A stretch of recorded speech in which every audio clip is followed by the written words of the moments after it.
অনেক দিন ধরেই না ঝাল ঝাল করে মটনের চর্বি মেটে দিয়ে ঘুগনি খাওয়া হয় না। তাই সকাল সকাল দেরি না করে বরকে বললাম, আজকে বাজার থেকে অবশ্যই চর্বি মেটে নিয়ে এসো না, ঘুগনি বানাবো।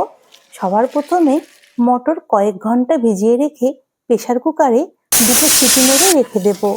এবার কড়াইয়ে তেল গরম করে তেজপাতা দিয়ে দারচিনি এলাচ ফোড়ন দিয়ে কুচানো পেঁয়াজ হালকা ভেজে দিয়ে দেবো কয়েক কোয়া রসুন, টমেটোর টুকরো, আদা বাটা, জিরে ধনে শুকনো লঙ্কা বাটা।